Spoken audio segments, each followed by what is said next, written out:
with this talk. Uh, my topic is erectile dysfunction in the chronic diseases. This is my introduction. The CRSM is certified course of reproductive and sexual medicines. We are training the doctors in the sexual medicines, and by grace of God, we are doing it for last 8 years, and around about 50 to 60 doctors we train per year, and they are serving nook and corners of the Pakistan, and that is our humble contribution to the society of Pakistan. And finally, the official reviewer of the Journal of Sexual Medicine, because it is the world highest impact journal in sexual medicine, and by grace of God, I am the reviewer for last 15 years. This is my mentor, Professor Harun Rashid. I have not been his directly student, but I have been so impressed, and he was so supporting that I still consider him as my mentor. This is Man Karta Hai.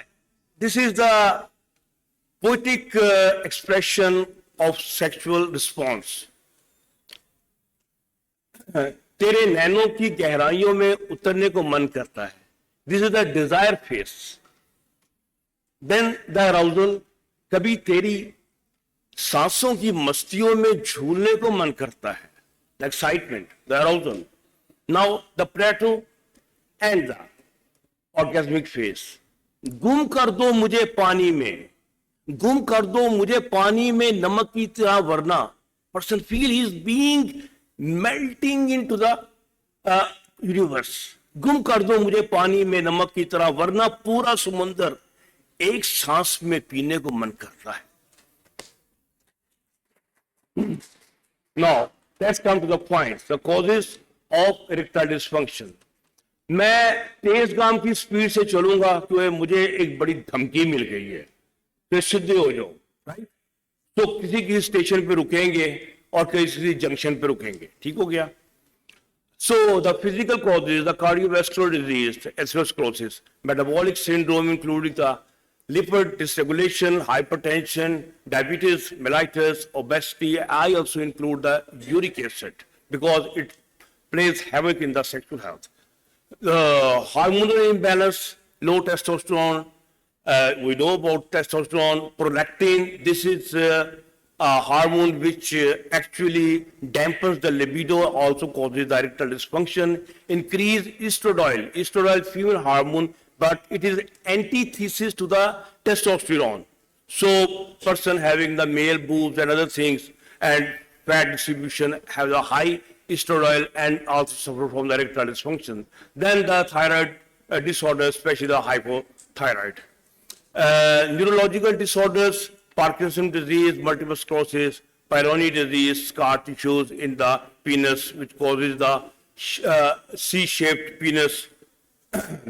Then sleep disorders, insomnia and sleep apnea, the side effects of certain medication, substance abuse, alcohol, tobacco, illicit drugs like cocaine, ice, and heroin, and the spinal surgeries and the pelvic surgeries. So there are psychological causes, the stress and anxiety, depression, performance anxiety, unresolved psychological conflicts. They are all self-explanatory things. I will not talk on these things. Then psychological trauma, hyperpremature ejaculation. Yes, the person tend to get ejaculate even before getting the full erection. So it becomes the cause of the erectile dysfunction. Then the lifestyle factors, lack of physical activity, poor diet, low protein, high carbs, trans fat, processed food, and the vegetable oils. Now, एक बात अभी कह रहे थे, smoke से 7 years आपकी life expectancy कम हो जाती है, लेकिन मेरे पास एक खुशखबरी है. With a regular sexual activity, you add on 10 years of life expectancy. तो परेशानी की बात कोई नहीं. 10 years और फीमेल के लिए 7 years. ठीक है, अच्छा जी. साल कर दे. Thank you. And then we come to the point of the chronic diseases. The chronic disease list is exhausting, but we have the diabetes, cardiac disease, metabolic syndrome, CKD, arthritis, malignancy, depression, then age-related factors. Age, बुढ़ापा. कहता जी दादाजी क्यों पौध हो गए? कहता बुढ़ापे की वजह से. कहता बड़ी खतरनाक बीमारी है, हमारे मोहल्ले में बहुत सारे बच्चे मर गए इसकी वजह से. बुढ़ापा बड़ी खतरनाक बीमारी है. सो मैंने आई हैव आइडेंटिफाइड 2 फैक्टर्स. बुढ़ापे को बड़ा स्टडी करना शुरू कर दिया मैंने. हाँ, वही बिल्कुल डॉक्टर अर्शद ने मुझे कहा था. तो 2 फैक्टर्स आई हैव आइडेंटिफाइड जो कि बुढ़ापे में causing the erectile dysfunction. That is a reduction in the nitric oxide level.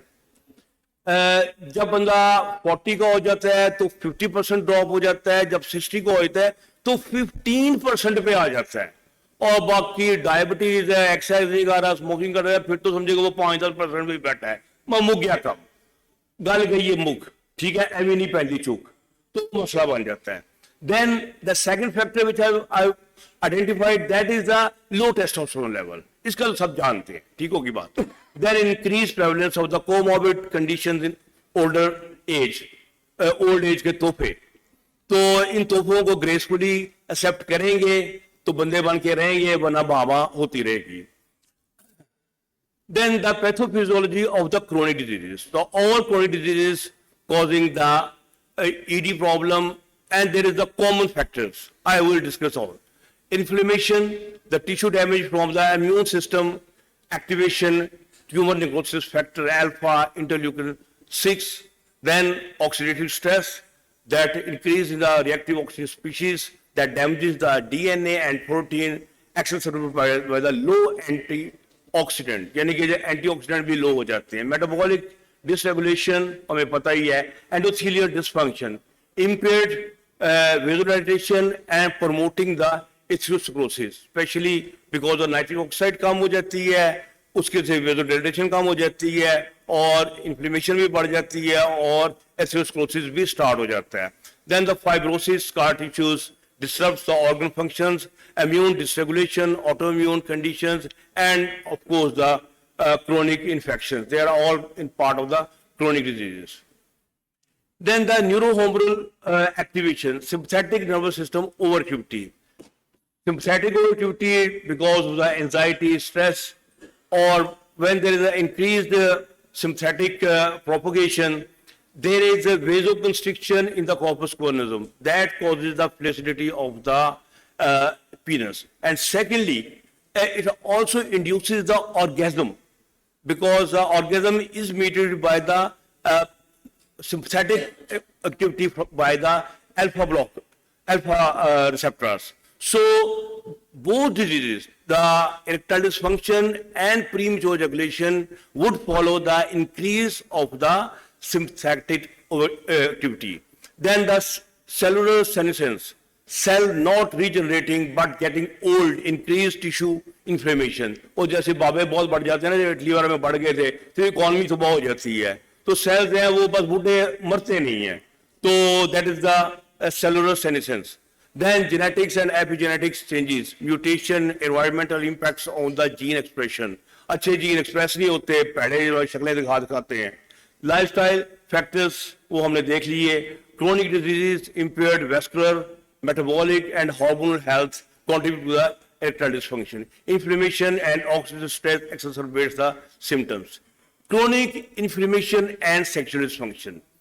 ये जो inflammation है ना, ये उस चोर की तरह जिसे पंजाब पुलिस पकड़ लेती है तो सारे मोहल्ले के जुर्म, बल्कि सारे शहर के डाके और उस पे लगा देती है उस बंदे के, गरीब आदमी पे.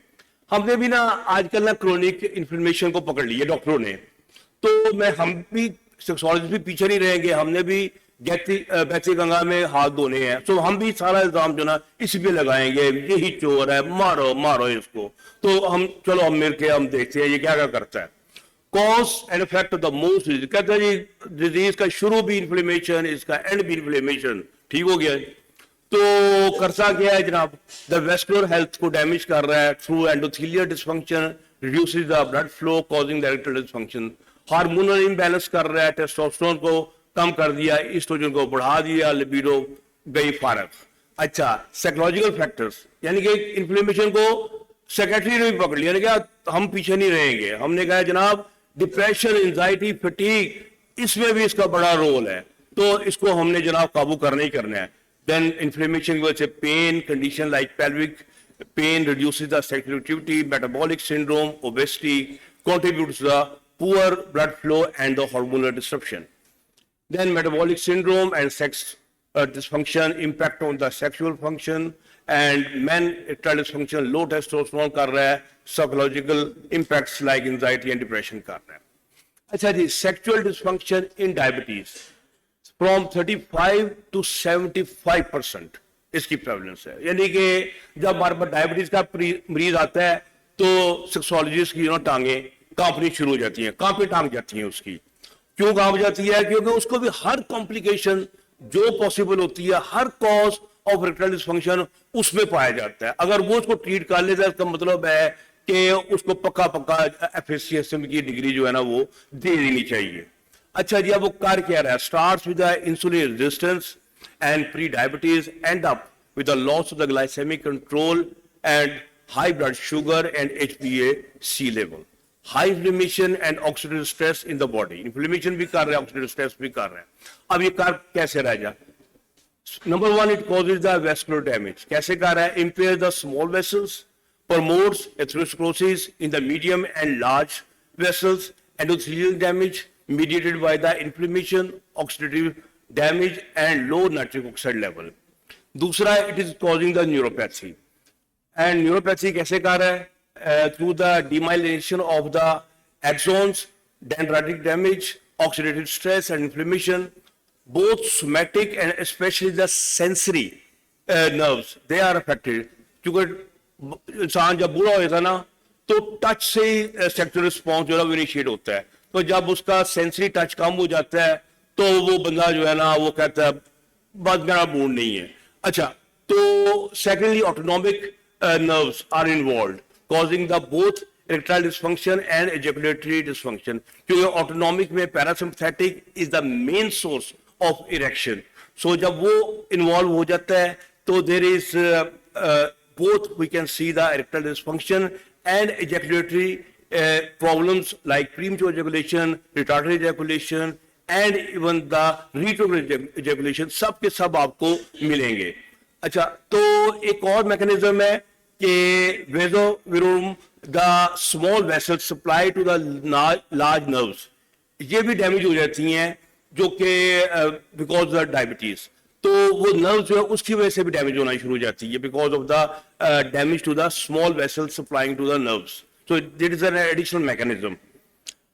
Then associated issues, जब डायबिटीज हो गई, लो टेस्टोस्टेरोन भी हो गया due to the inflammation, reactive oxygen species बढ़ गए, तो पुअर ब्लड सप्लाई हो गई to the testis and poor semen profile. Testis है उसमें इन्फ्लेमेशन बढ़ गई, उनकी ब्लड सप्लाई कम हो गई, तो उससे क्या हो गया कि एक तो टेस्टोस्टेरोन की प्रोडक्शन कम हो गई और सेकेंडली उसकी जो स्पर्मेटोजेनेसिस है वो इंपेयर हो गया, उसको सब कुछ हो गया। मिसाल के तौर पे ओलिगोस्पर्मिया भी हो गया, उसको टेट्रोस्पर्मिया भी होगा, एस्टेरोस्पर्मिया भी हो गया, स्पर्म्स की भी उसकी जो है ना वो बॉट लग जाती है, उसकी जो है ना बैंड बन जाती है। सो बाकी diabetes also cause the dysregulation of HB axis, जिसमें आपको पता ही है कि HB एक्सिस का एक जो पार्ट है वो जाके टेस्टोस्टेरोन की प्रोडक्शन में भी रोल प्ले कर रहा होता है, तो वो भी इफेक्ट हो जाता है, तो गोनाडोट्रोपिन की प्रोडक्शन जो है वो कम हो जाती है। देन द लिपिड डिसरेगुलेशन, आपको पता ही है जब इंसुलिन जो है जब ये हाइपर इंसुलिनिया होता है इन द डायबिटीज, तो वहां पर आपका ट्राइग्लिसराइड लेवल हाई हो जाता है and that causes all sort of problems like atherosclerosis and the heart disease and also affects the level of the testosterone। और हाई ब्लड प्रेशर भी कर रही है, जब हाइपर इंसुलिनिया हो गया तो ब्लड प्रेशर भी हाई हो गया, फैटी लिवर भी हो गया, क्रोनिक किडनी डिजीज भी हो गई है। सो इस बंदे में we have to assess the depression in the patient because of inflammation and loss of self esteem. Self esteem तो रहती हुई नहीं तो जिंदगी हो जाती है सारी। तो sexual dysfunction second to the medication, क्योंकि डॉक्टर्स अपना रोज रू प्ले करते हैं, वो बंदे में थोड़ी बहुत अगर गुंजाइश रह गई है तो फिर डॉक्टर्स ऐसी उसको दवाइयां देते हैं, बीटा ब्लॉकर देते हैं, थायराइड देते हैं, डायबिटिक देते हैं कि कहते तेरा मच जड़ा ना वो मैं मार के छड़ना है।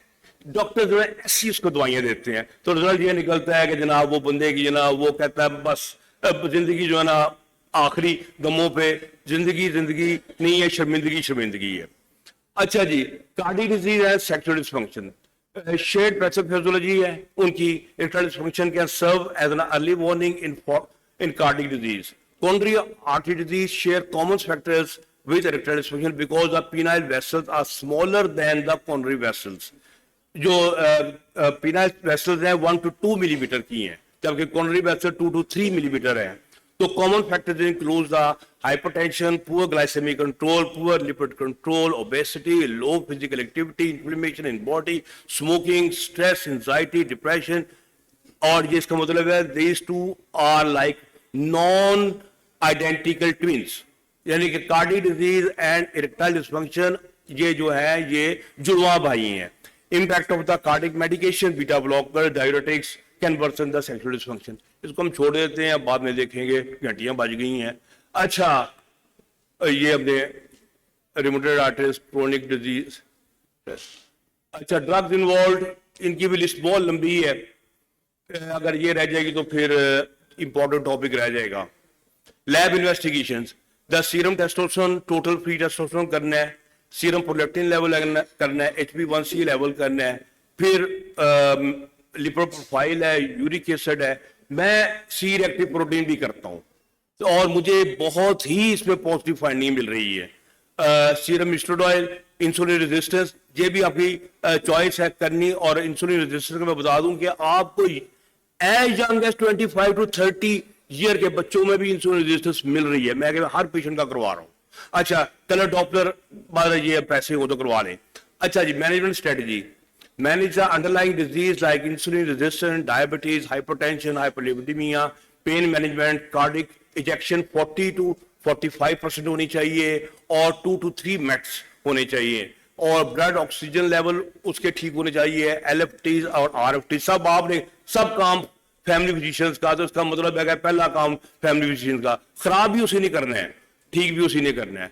तो anti inflammatory, antioxidant medication, lifestyle changes, diet, exercise, sleep, lowering of stress, lifestyle में वेट लॉस करो, एक्सरसाइज करो, हेल्दी डाइट खाओ, मेडिकेशन में PD5 इनहिबिटर, सिल्डेनाफिल, टेडेलाफिल, बोर्डेनाफिल, एवेनाफिल, फिलिफिल, यानी हर चीज फिल, टैबलेट और रेगुलर और सबलिंगुअल भी आ गए हैं, इसके जेल भी आ गए हैं। एपोमॉर्फिन एक मेडिसिन अभी पाकिस्तान में नहीं है, PT1 ये भी अभी अवेलेबल नहीं है। टेस्टोस्टेरोन थेरेपी है, बड़े हम है, और ICI, पेपावरिन, एल्प्रोस्टल और इंजेक्शंस हैं, और फिर उसकी मैनेजमेंट में वैक्यूम पंप है, रिवेस्कुलराइजेशन ऑफ पीनस, implants है, malleable and inflatable, and regenerative therapies like shockwave therapy, PRP therapy, stem cell therapies, red light therapy, radio frequency therapy and EMTT। और न्यूट्रास्यूटिकल ट्रीटमेंट में बहुत सारे टेरेस टैबलेट्स, टोगोटेलिवरा शामिल है, amino acid में एल्सिट्रोलिन और डी एस्पार्टिक एसिड शामिल है। तो जनाब ये बस आखिरी में एक रुबाई आपको सुना देता हूँ।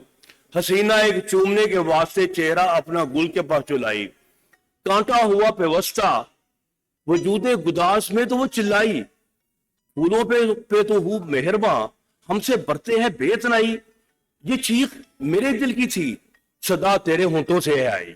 Thank you. ये सेक्रेटरी रह गई है।